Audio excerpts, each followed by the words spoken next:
Welcome to our Biz Huddle podcast.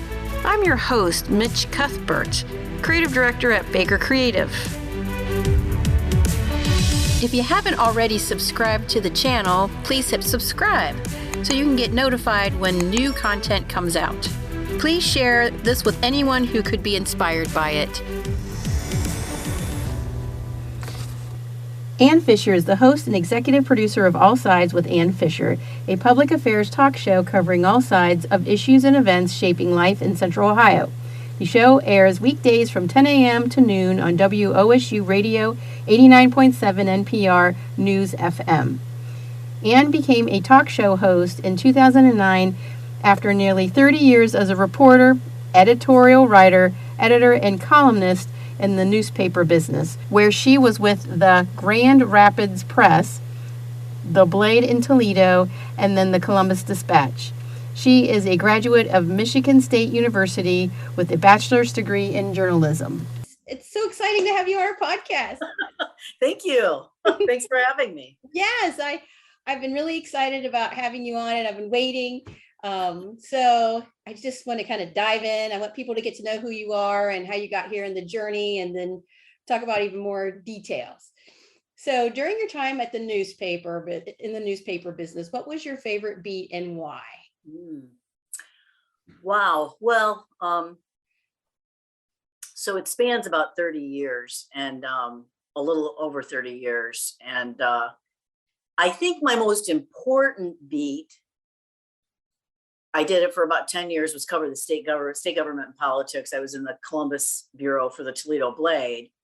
And it was, I guess I look back on it as my favorite beat because it really set the table for everything I did for the next 20 years. After that, I did a year in Appalachia working. That's when I first moved over to the Columbus Dispatch after the Toledo Blade from the State House, this was quite a leap from the State House to covering Appalachia for a year. But it was so interesting to see how state government and politics play out kind of in the hinterlands, in real time. So you can get sort of blinded by the ivory towers of the State House, so to speak. And it's all the big shots are there and all the big stuff is happening there. But how it plays out in the real world was very interesting. So Appalachia was a great year I just couldn't handle the hours were extreme, like 12-hour days were typical. But I did enjoy seeing how public affairs and politics unfold in real time. And I couldn't have done that if I hadn't done the 10 years at the State House, nor would I have had the acumen, I think, to do a good, Metro column like I did for 3.5 years, and then what I'm doing now, which is a lot of public affairs discussion. Was there something then that kind of really sparked that passion to make you kind of want to say, you know what, this is what I want to do? You mean public affairs and state government? Yeah. Well, I grew up in a really political family and I'm pretty politically savvy. Mm-hmm. It's just something I grew up with. But on the same token, I always said I will never cover politics because I knew too much about it. And then when I was at the Toledo Blade, I was a feature reporter, which felt really safe and warm and cozy and fuzzy. And then the publisher came to me and said, would you consider moving to Columbus for our State House bureau? And immediately, it was really weird because I always said I would never do it. But immediately I felt this, oh yeah, I can do that. But I first told him, I don't even know who the Secretary of State is. I don't know who anybody is because I'd only lived in Ohio for a couple of years. And he said, well, that's stuff you can learn. Mm-hmm. And it's the other stuff that you bring to the table, the X factor, I guess, is what we call it now, that he thought, made me a good candidate for the job. But it was something that as soon as it was presented to me, I said, oh yeah, I really ought to do that, even though it's something I tried to avoid. So how did that transition to you landing the talk show? When I was a State House reporter, I was often on Fred Anderle's show, my predecessor's show. I wouldn't say often, but maybe 3 or 4 times a year. And along with maybe Bill Cohen, who was a long time Ohio Public Radio State House reporter, and a few other people. And we have sort of these little round tables, maybe once a quarter. And I think that put me on somebody's radar. And then when I became a columnist years later for the Dispatch, Mike Thompson, the news and public affairs content director for WOSU, had me immediately. I think I was on his second show of Columbus on the Record. And it kind of coincided when I first got the column. So again, I was on the radar, and it was, and my, I mean, I think he might've brought me on no matter what, because I was a columnist, but I also, he knew about my background, 10 years in public affairs, it's covering state government and politics. So he knew I could probably hold my own. And I did. And it's just, we're the state capital. I mean, Columbus is the state capital. We really need a good, strong public affairs talk show. Which our audience is very sophisticated, a lot of former state employees, a lot of current state employees, people in politics listen to it and that kind of a thing. And you really need to know what you're talking about if you're going to go there. You don't have to have a talk show that's about politics and public affairs. And of course, mine often isn't. Maybe it's gardening or, the stars at night or whatnot. But if you're going to go there, it helps to know what you're doing. And when you're talking about that. So sometimes I feel like I'm doing the same show over for the last 30 years because the same issues are, at the State House, but it's definitely helped me, given me a lot more confidence and curiosity and authority, institutional knowledge, that kind of a thing. So what do you think the biggest issues facing Columbus today? Well, it's going to be growth, no question about that. And housing is which is what everybody seemed to be talking about these days, and for good reason, because there's a shortage of housing and the cost of housing has gone up. And how we're going to house lower income, lower middle income and poor people in this city is going to be a huge challenge going forward. That, along with the growth and just the infrastructure and how they're going to manage that growth, is going to be probably the biggest issue, because obviously we're going to be rolling in it because we have these huge investments in Central Ohio now. So everything's good on that score, but there's still a lot to worry about as far as growth and the things that make Columbus so great and so manageable and easy to navigate could be upended in the next 10 to 15 years. I find it interesting that with all the big projects that are coming in town and people are struggling with the hiring aspect, is that going to pull a lot of the talent out of the small to medium sized businesses and to be able to support building all these projects and these big complexes? Well, I think that it's going to be bringing people in from the outside. I think in order to, construction workers, electricians, plumbers, all of those kind of people are going to be sitting pretty for a very, very long time. Yes. Because, with the Intel investment and the Googles and the Amazons of the world out there and their investments in Central Ohio, people are going to be moving out there. We're going to need more housing. It's going to be more built maybe out on the east side of the region, but so I think they'll be fine. They're already being pulled from smaller projects. I mean, anybody trying to get a contractor nowadays, it doesn't matter how much money you throw at them. It's hard, and I think that's going to be something that they need to work on as far as the skilled trades go. They need to be moving more people into the system with more apprenticeships, all of that things, diversifying their apprenticeship programs, more gender and racially. So that's going to be interesting to see. And I think they'll step up to it. As far as all the other jobs, I mean, there's just going to be thousands of people coming in who have never lived here before. That's where we were already going to have huge population growth by 2050, 2035, 2050. So this is just going to be a very big challenge. And again, I don't think it's going to be taken away from. We're going to be adding to. The pie's going to get bigger. Yeah. Well, that's good to hear, right? I mean, that's what I think. I just hear with us doing HR, and in addition to marketing, we just hear some clients that are a little afraid right now. And I understand, because it's so hard to get people in the door to stay. But it may bring so many people in that that there's more to in a way to choose from. Yeah. And as people cycle through careers and want to do this and that and different things, right now it's just threadbare, the workforce, when it comes to tech and middle management and that kind of a thing. So maybe it, like I say, maybe the pie gets bigger. Yeah, absolutely. I agree with that. So then, being in the news business, what's the biggest challenges you've seen in your career in regards to the news business? Well, I think one of the saddest parts of all of the contraction is the loss of talent. Now we have newsrooms that are unrecognizable from even 10 years ago. Say, you could just take the Dispatch, as far as who's in there and what. And, they're all good people and they're working their butts off. I don't ever doubt that for a moment. But a lot of them are a lot younger. You don't have the institutional memory, the institutional knowledge. You don't have, soon we'll not have long-term State House reporters on hand. Now, I think the Dispatch has done a great job of maintaining its State House reporting staff.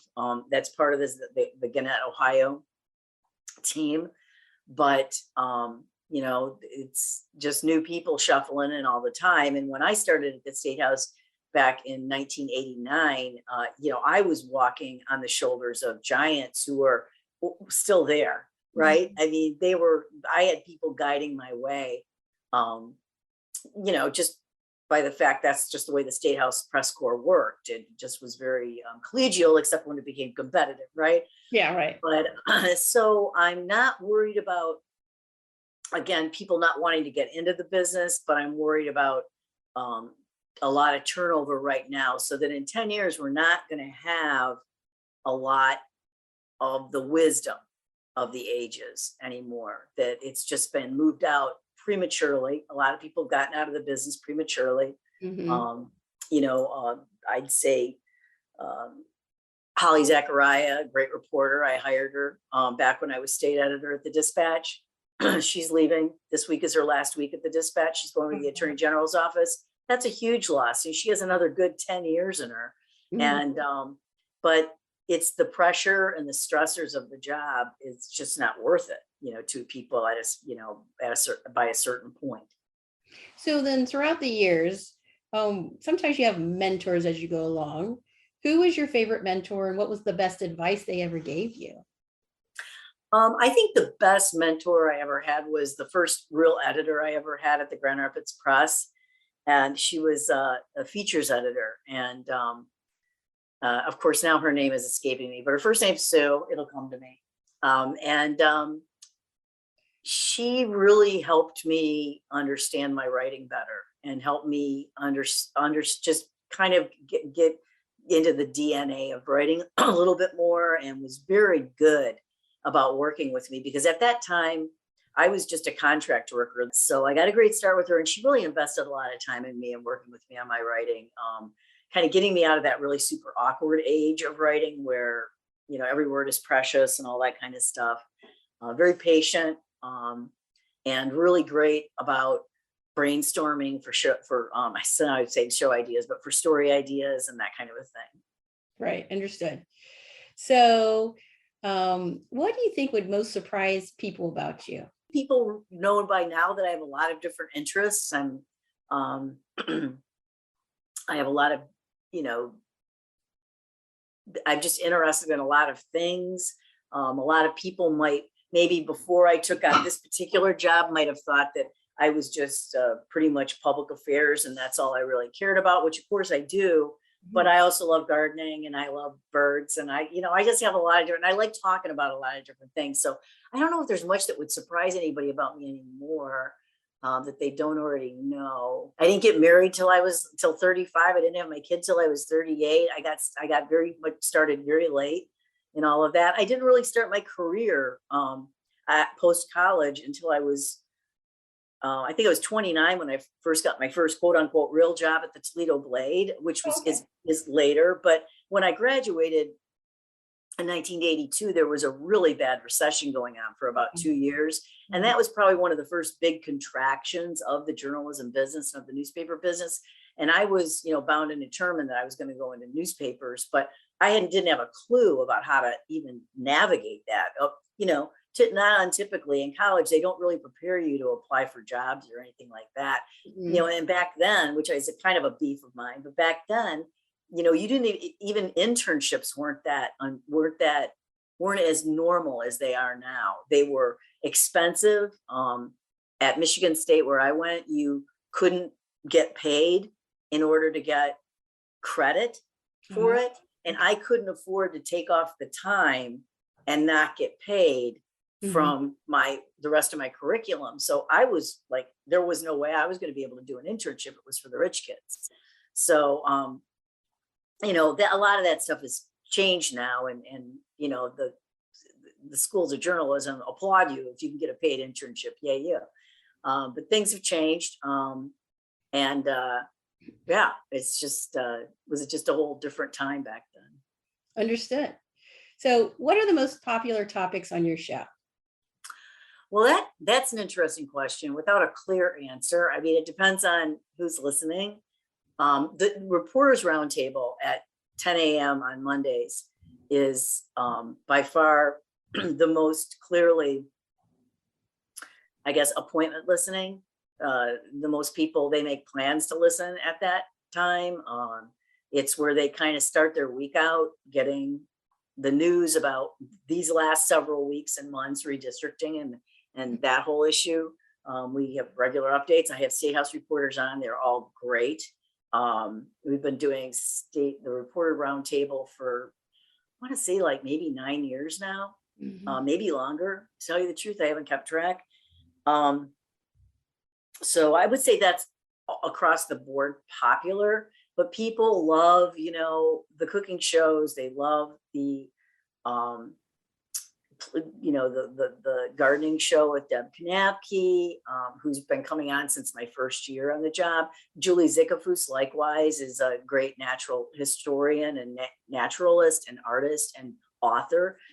She lives down by Marietta, and she comes on the show pretty regularly. She's a great friend of the show, and she's been coming on since, probably with the first 3 months I was on the air. She's been coming on, and people really, really love that. I didn't actually have him on the show, but I had one of his employees on the show. It was like they were coming on Tech Tuesday, and they said they came on and they did their, I interviewed him for whatever it was a development. He was a developer, a software developer, and I interviewed her, and she said, my boss is out in the hall. He'd really like to meet you. And I said, well, yeah, I can't go out there right now. I've got another segment coming up, blah, blah, blah. And she says, well, he'll wait. So I'm like, okay. And I get out there, and it's this like 20 something guy in skinny jeans and a hoodie. The whole thing is made of a mint doing software development. He's quite well off, and and he was just super excited to meet me. I mean, it was obvious. It's always weird. And I said, so what do you like about the show? And I'm trying to figure it out because it's not our typical demographic. Oh. And he said, yeah, our typical demographic skews older and more established and blah, blah, blah. And he said, he goes, I love your gardening shows. So, you can't assume anything. And I will say, I can't absolutely confirm it, but I have a really good feeling about my young male audience is growing and very hardy, particularly for public radio. And I feel like that for women, young women as well. But that younger male, the 25 to 35, it's a tough demographic to get when you're competing against sports and podcasts and everything else. So I feel pretty comfortable. We've got a good listenership in that category, and which is important and good. So if you could interview anyone, who would you interview? Sometimes the best interviews aren't with someone famous. Yeah, that's so true. And I've learned that over the years. And so, and I think I don't really get super psyched about someone. Well, even still, the really super famous people, usually they limit the time, or it's got to be at a certain time. And I don't do that. It's got to be on my time, on the show's time and stuff like that. So, sure. But I don't really ever have a good answer to that question. I might have said one day back in the past, before I actually interviewed them, I might have said Woodward and Bernstein, Okay. of Watergate fame, because that was in 1973, and I graduated from high school in 1975, and I already knew I wanted to be a journalist since the third grade. So, that was very much in my, I was very aware of what was going on with Watergate. I think I was grounded the summer of the Watergate hearings, so I listened to all the Watergate hearings. And, I was fascinated by that story and everything. But then I actually did get to interview them probably 2 or 3 years into the show. Maybe even less than that, because I remember I was still very new to broadcast, and I might have handled things differently, but they were not easy on me. They were not easy to talk to. They were not, they were trying to sell a book, and that's fair. I mean, I interview a lot of authors, but so that might have been my, if there's just, two people I could interview, would be my heroes, from the Watergate era, but that can disappoint. I understand. Be surprised by somebody you've never heard of before and have a lovely, fun interview, in my opinion. Yeah, I totally agree with you. So what would you think would be the biggest mistake that women in the media make today? I don't know. I mean, I think women in the media are kicking butt and taking names. I think it's fabulous. I'm thrilled. It's wonderful to see more women covering sports, in a real fundamental way, instead of spike heels and tight dresses. I mean, I'm starting to see them. They're relaxing their dress codes. They're talking about stuff that matters to them. Women are very dominant in the state government and in state house reporting. Back when I was there were just a handful of us. I don't think they're making any mistakes. It's still kind of rough. I mean, when you look at the statistics, women still, even though many more of them graduate from J school every year, they're still not in upper management. It's still a very top-down business. Mm-hmm. And I think that's partly why. I mean, when I came off, I had an extended break for my maternity leave because I had a complication. And I had to have a break. Mm-hmm. But when I went right back to 10 and 12-hour days. I mean, there was nothing. There were no nursing rooms. There was nothing to help a new mom, adjust back to the workplace. Things are a lot better now. And I give all the credit to women for making that happen. So I just can't think of it. They're getting their education at getting degreed at higher rates than men. And not that it's a competition. I don't see it as a binary thing, but I think that they're doing a lot better job of mentoring each other, or women reaching out to women and working with each other. I think enough women are moving up the food chain that that's got a lot more potential than it might have even 20 years ago.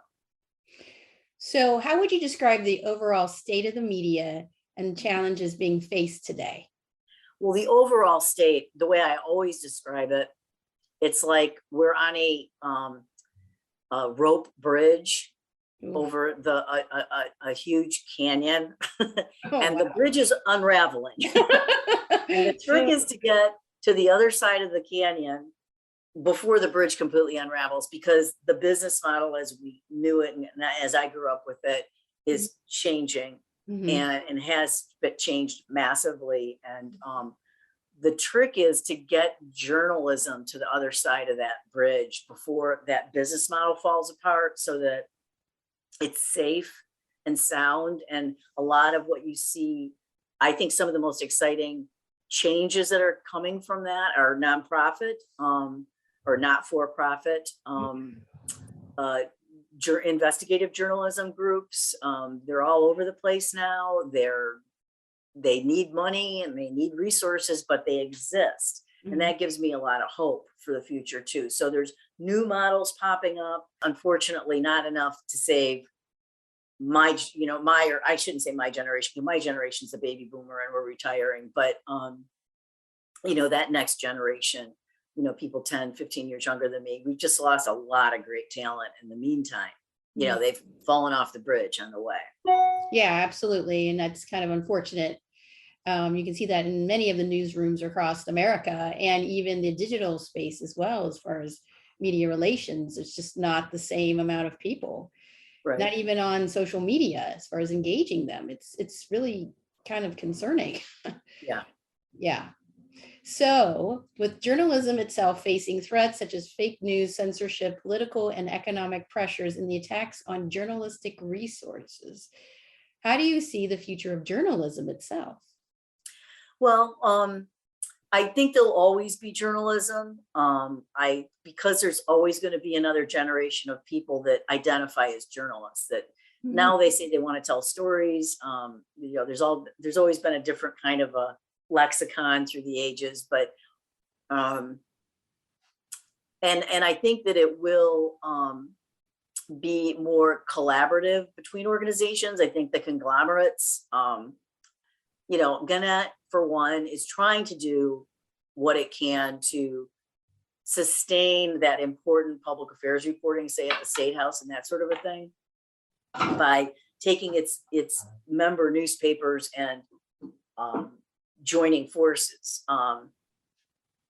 And there's a lot of good reasons, and I respect a lot of people that are doing it. I do worry about what's lost in the equation when you don't have the competition.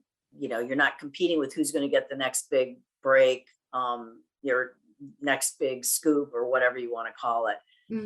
But I think that's like trying to ask if a tree falls in the woods question.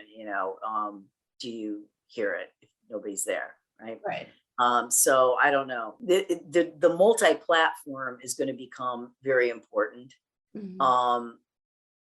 The podcast is already becoming very important. This age, our digital natives are very comfortable with podcasts. It's what they do. So we have to respond to that. I think some podcasts are too long, too about the podcaster and not enough about the topic. It's just a personal opinion I have. I think everybody thinks they can everybody thinks they can do my job, and everybody thinks they can podcast. Anybody could do my job, but I don't think anybody can podcast. I think I have to tell you, not everybody can do your job. I'm telling you flat, no.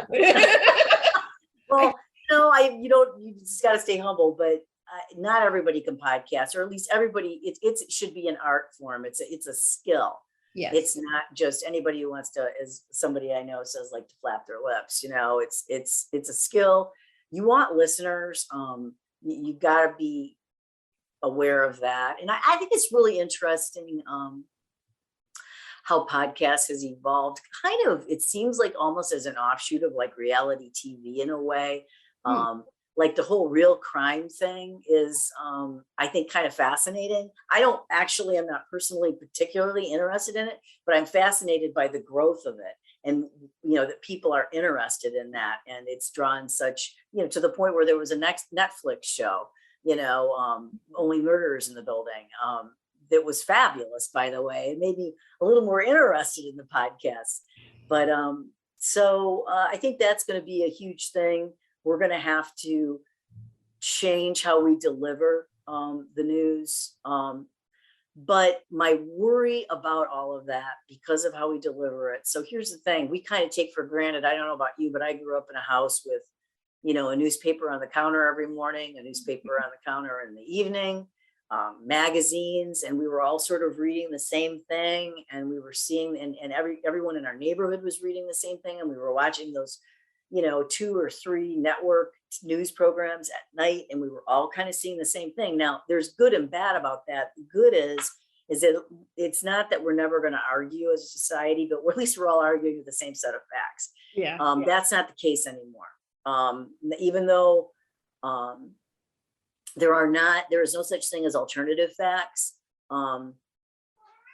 but we have to figure out a way to teach the generations to come kind of how to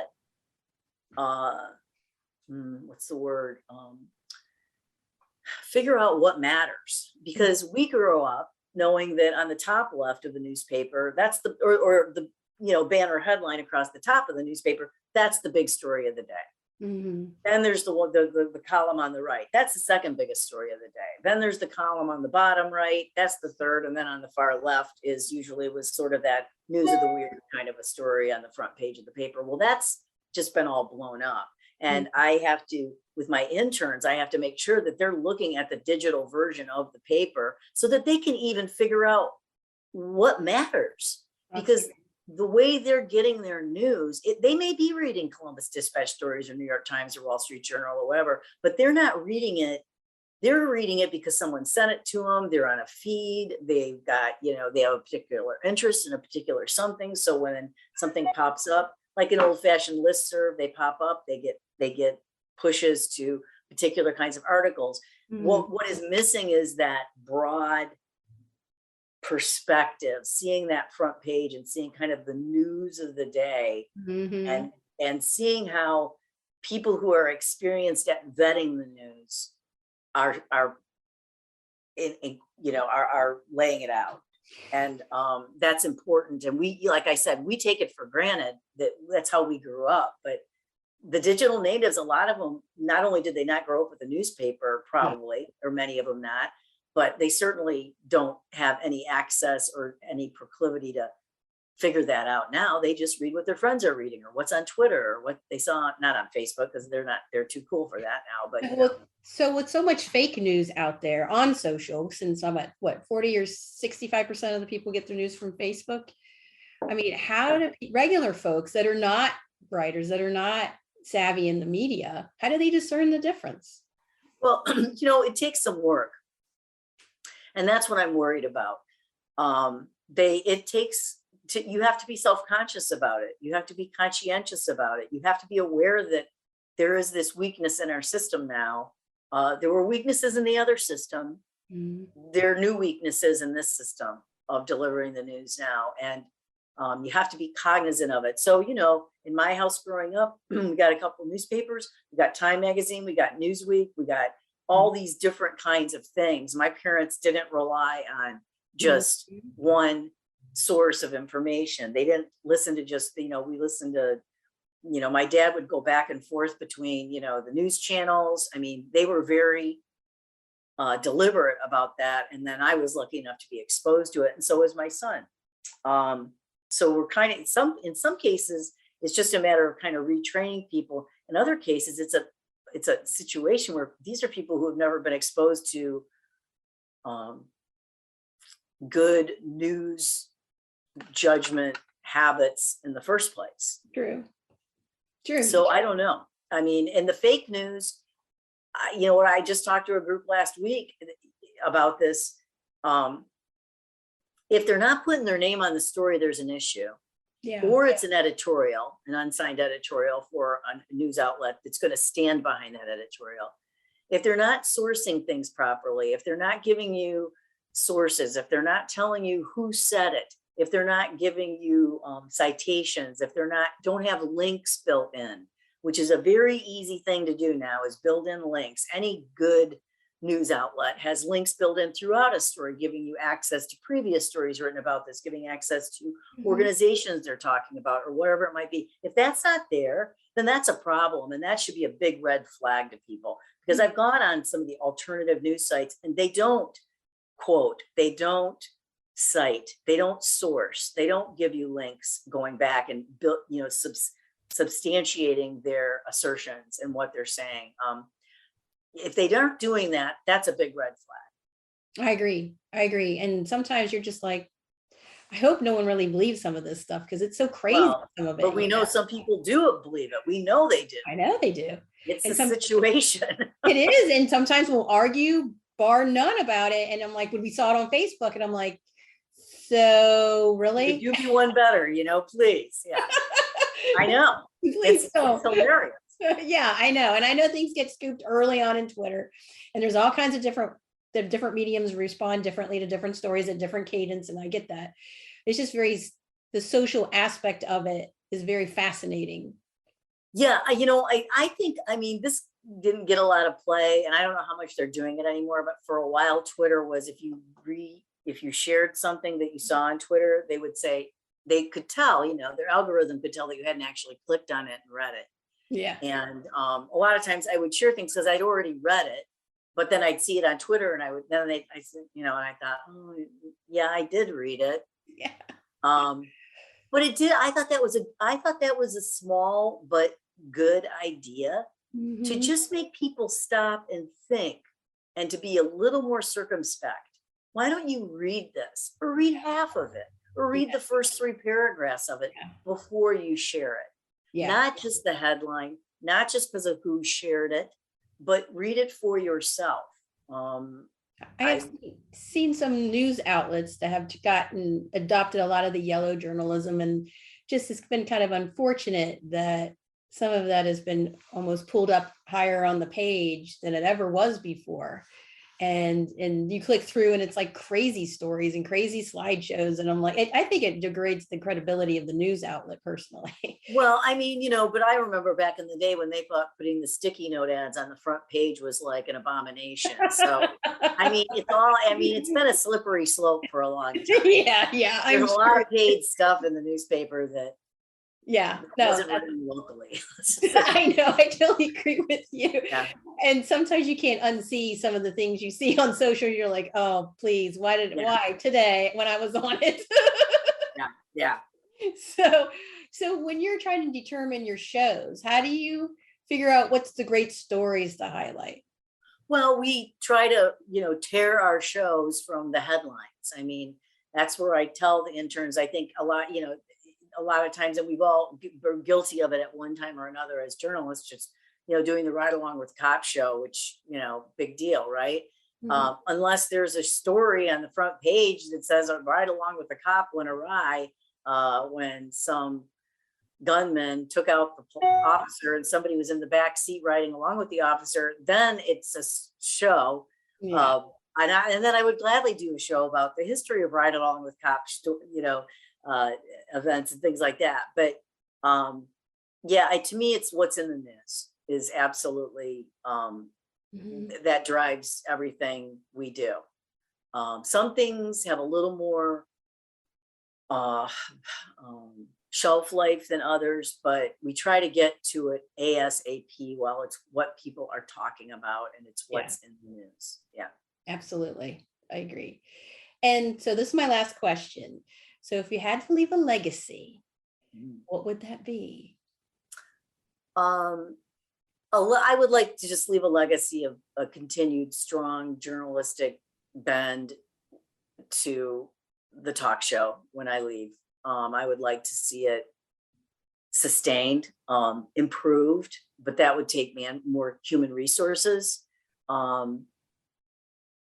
I think, we've got a beautiful new building and we've got a beautiful new studio, and I'm hoping it'll be used for a long, long time, long after I'm gone, to get the news and the important topics of the day out to the listeners. I guess that would be my legacy. And also,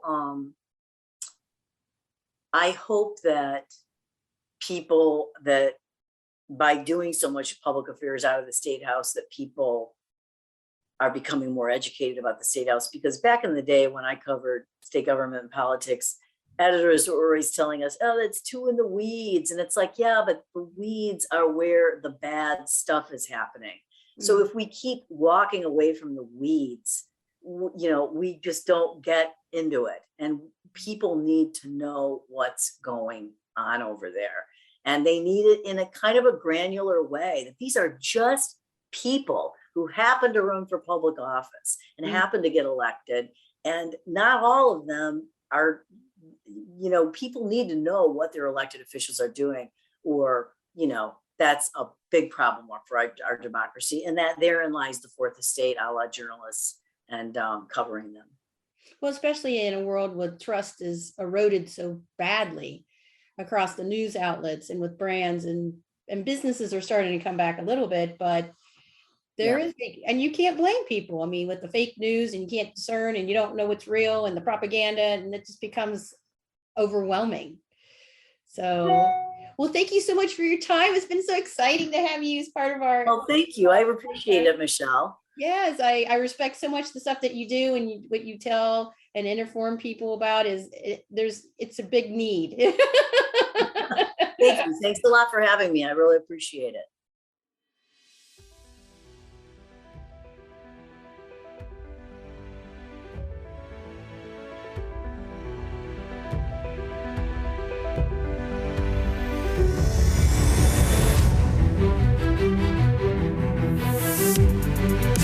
If you haven't already subscribed to the channel, please hit subscribe so you can get notified when new content comes out. Please share this with anyone who could be inspired by it, and feel free to post any questions so we can be inspired by new content. Thanks for listening.